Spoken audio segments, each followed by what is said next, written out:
मैं आ चुका हूँ नेहरू प्लांटेरियम, जिसको हम नेहरू तारामंडल भी कहते हैं। और यहाँ से सब लोग टिकट ले रहे हैं और मैं भी यहाँ से टिकट लूँगा स्काई शो के लिए।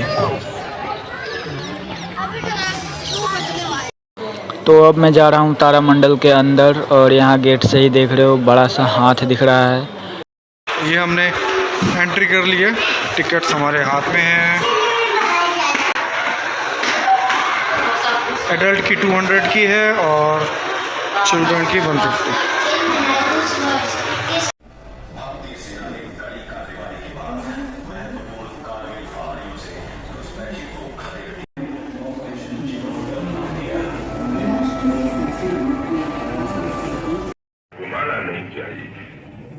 सरदार आवश्यकता पड़ने पर उग्र हो सकते थे। क्या ये बैठने के लिए जगह दी है?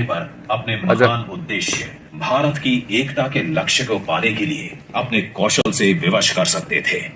सरदार पटेल ने 15 अगस्त से पहले भारत में सम्मिलित न होने वाले शासकों के जीवन को दुश्वार करने का अपना वादा पूरा किया, जो हैदराबाद के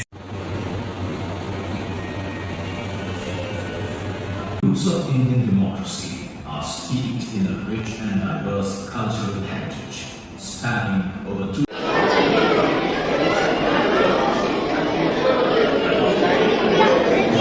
यहाँ पर बच्चों के लिए अलग अलग टाइप के पजल वाले गेम भी हैं।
और जैविक और अजैविक समस्याओं के प्रतिरोध के साथ फसलों की 42 नई किस्में विकसित की हैं।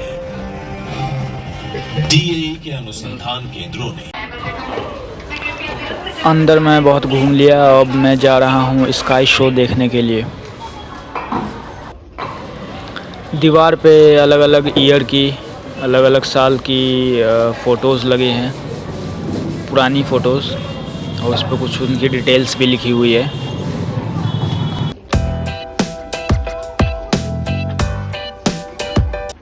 मैं स्काई शो देखने हॉल में आ चुका हूँ और यहाँ पर अलग अलग टाइप्स की वीडियोस प्ले होंगी, तो आप एंड तक देखते रहना, मज़ा आएगा। जो शायद आज ये शो देख रहा हो,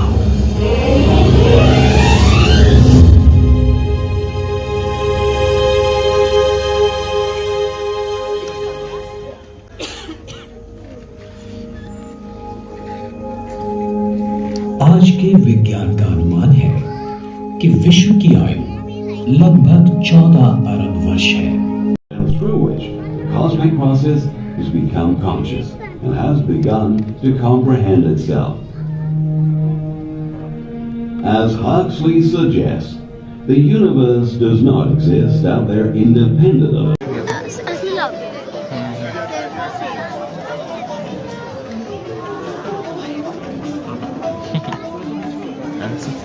तुम भी देख लो। The Earth had appeared. After another 300 million years, the atmosphere and the oceans had covered Earth. Another 500 million years passed and some primitive forms of life appeared, such as blue-green algae. Another 500 million years and bacteria and simple plants had arrived. Then, which can support life. But as of now, we have discovered no evidence of life elsewhere in the universe.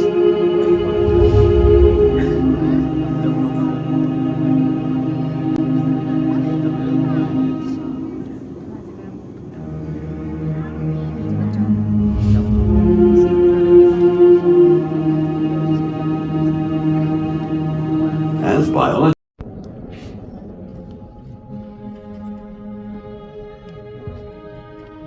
after billions of years, the sun itself may expand.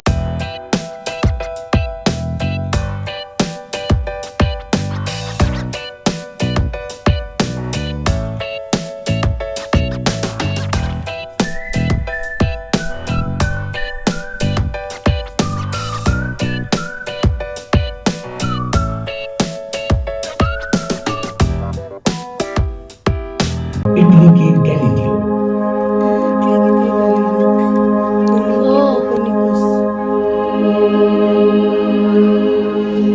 विश्व की शुरुआत कैसे हुई, इस बारे में हमें ठोस जानकारी नहीं है। ये कहानी गतकाल के उन महान खगोल वैज्ञानिकों को शायद अजीब लगेगी, जैसे भारत के विश्वामित्र, ग्रीस के टॉलेमी, भारत के आर्यभट्ट, पोलैंड के कोपर्निकस, और इससे हमने विश्व की कई विस्मयकारक चीजों को देखा है।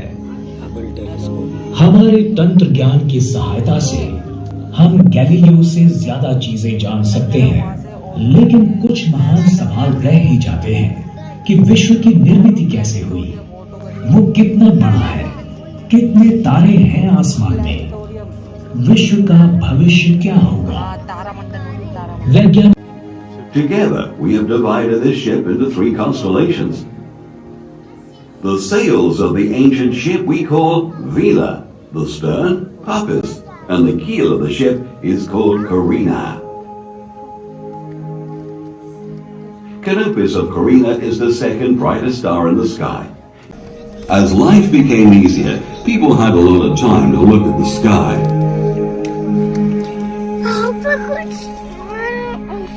In the apparent random distribution of stars in the night sky. आज हमने विशाल दूरबीनों की रचना की है, जिससे हम गैलीलियो की दूरबीन से कई ज्यादा प्रतिशत दूरी पर देख सकते हैं। ये फोटो हमारी सबसे बेहतरीन दूरबीन से लिया गया है, पर यह पृथ्वी नहीं है, ये अंतराल है जहां बादल, प्रदूषण या वातावरण वाले चांद थे।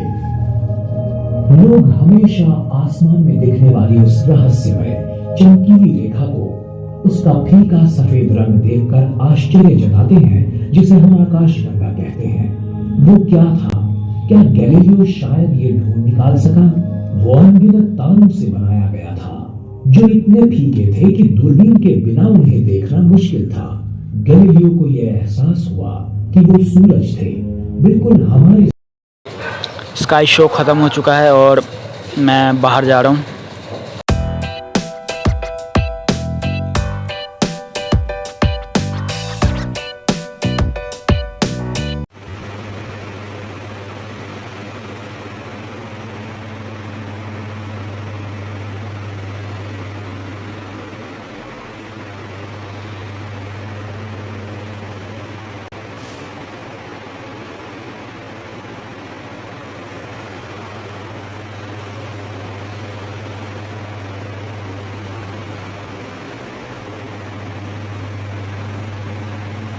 फोटो देखो कितनी पुरानी फोटो।